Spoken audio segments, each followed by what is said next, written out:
اچھا ڈاکٹر صاحب، مجھے اب ایک اور بڑی اہم چیز آپ سے پوچھنی ہے. ایک سوال بھی ہمیں اس حوالے سے آیا تھا اور وہ یہ ہے کہ شوگر ہارمونل بیماری ہے، تو کیا جو مرد و خواتین کے ہارمونز ہیں اس بیماری کی وجہ سے وہ بھی ڈسٹرب ہوتے ہیں؟ I am talking about male hormones and female hormones. جی بالکل، بڑا زبردست قسم کا کویشچن ہے. دیکھیں آج کل نا ایک جو بہت بڑا رسک فیکٹر ہے جس کی وجہ سے ڈائبٹیز خواتین میں زیادہ دیکھی جا رہی ہے، وہ ہے پی سی او ایس. نام سنا جی جی جی بالکل سنا ہوا ہے. پالیسسٹک اوویرین سنڈروم.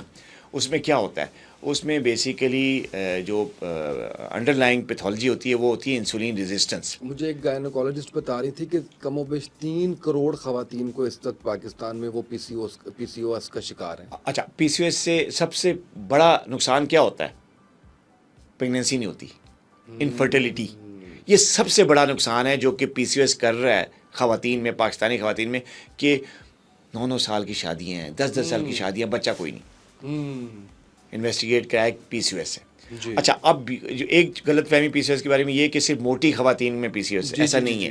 جو لین پتلی اسمارٹ خواتین ہیں ان میں بھی پی سی او ایس ہوتا ہے. اچھا، کیوں ہوتا ہے؟ جو پیچھے جو بیہائنڈ دی وال جو ریزن ہے پی سی او ایس کی وہ ہے انسولین ریزسٹنس. انسولین ریزسٹنس کیا کرتی ہے کہ وہ انسولین ہارمون زیادہ بناتی ہے. یعنی آپ کا جو لبلبہ ہے انسولین ریزسٹنس کی وجہ سے زیادہ انسولین سیکریٹ کرتا ہے. تو جب زیادہ انسولین سیکریٹ ہوتی ہے تو کیا کرتی ہے کہ وہ آپ کے جو ہارمونز ہیں، فیمیل ہارمونز، ان پہ اثر انداز کرتی ہے، ان کے سیکریشن کو ان بیلنس کرتی ہے. اس کے علاوہ جو میل ہارمونز ہیں، اینڈروجینک ہارمونز جو ہوتے ہیں، ان کو سیکریشن زیادہ ہوتی ہے. تو خواتین میں ایک تو خواتین کے جو زنانہ ہارمونز ہیں ان پہ اثر انداز ہوتی ہے، پھر ان میں جو ہے نا جو مردانہ ٹیسٹوسٹیرون لیول ہے وہ بڑھاتی ہے. اس کے علاوہ جو سیکس ہارمون بائنڈنگ پروٹینز ہوتی ہیں باڈی میں ان کا اثر ختم کر دیتی ہے یہی زیادہ انسولین. اچھا، کیا ہوتا ہے پھر جب ان کا اثر ختم ہوتا ہے تو وہ ٹیسٹوسٹیرون سے بائنڈ نہیں کرتی.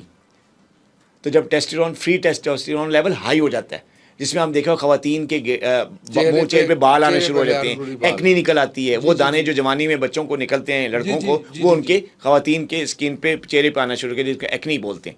تو یہ چیزیں جو ہے ایکنی، ہرسوٹزم، بالوں کا آنا اور پلس وزن زیادہ ہونا، یہ اس انسولین ریزسٹنس کی وجہ سے ہو رہا ہوتا ہے جو کہ بیہائنڈ دا وال وجہ ہوتی ہے پی سی او ایس کی.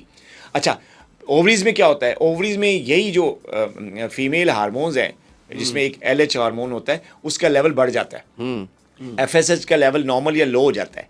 اس امبیلنس کی وجہ سے جو ہے نا وہ پری میچور فالیکلز بننا شروع ہو جاتے ہیں اووریز میں، جو کہ میچور نہیں ہوتے.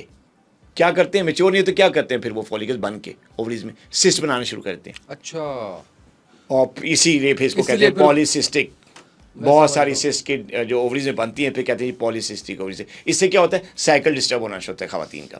جب سائیکلز ڈسٹرب ہوتے ہیں، یعنی کیا ڈسٹربنس ہوتی ہے کہ اگر سے 30 ڈیز کا سائیکل ہے تو 35 ڈیز سے اوپر کا سائیکل ہو جاتا ہے. اگر سال میں 12 سائیکل ہونے چاہیے تو وہ 8 سے بھی نیچے ہو جاتے ہیں. تو سائیکلک ڈسٹربنس شروع ہو جاتی ہے. سائیکلک ڈسٹربنس کا مطلب کیا ہے؟ انفرٹیلیٹی، پریگنینسی نہیں ہوتی. تو وہ لوگ ٹیسٹ کرانے، یار فرٹیلیٹی کا ٹیسٹ کرو. اصل وجہ کیا ہوتی ہے؟ پی سی او ایس. تو جو یہ پی سی او ایس جو ہے یہ ایک بہت بڑی پرابلم ہے، خاص طور پہ خواتین کے لیے، پوری دنیا میں پاکستانی خواتین کے لیے. اور اس کا سب سے بڑا نقصان ہے انفرٹیلیٹی. اچھا، اگین کیا آپ شوگر کنٹرول کرتے ہیں تو آپ کا پی سی او بھی ریورس ہو جاتا ہے؟ ایگزیکٹلی. جب آپ دیکھیں شوگر خواتین کا اگر ویٹ کنٹرول کرتے ہیں نا پھر پی سی او ایس ریورس ہوتا ہے. کیونکہ بعض اوقات ضروری نہیں ہے کہ ڈائبٹیز ہو جائے. جن کو پی سی او ایس ہوتا ہے ضروری نہیں ہے کہ ان کو ڈائبٹیز ہوئی بھی ہے، ان کا شوگر لیول نارمل ہوتا ہے. انڈر لائنگ ان میں انسولین زیادہ بن رہی ہوتی ہے. اس کو بھی ٹریٹ کیا جاتا ہے. اس کو بھی ٹریٹ کیا جاتا ہے. صحیح. اس کو بھی ٹریٹ کرنے کی ادویات ہیں، اس کو ٹریٹ کر کے. اور یہ آپ ہی کی فیلڈ کے انڈر آیا ہے. ایگزیکٹلی. اور پی سی او ایس میں جو سب سے بڑا جو فیکٹر ہے جو کہ کنٹرول کرنے کا ہوتا ہے کہ موٹی خواتین کا وزن کم کرنا ہوتا ہے، اور جو لین یا اسمارٹ خواتین ہوتی ہیں ان کے ہارمون لیولز کو کنٹرول کرنا ہوتا ہے.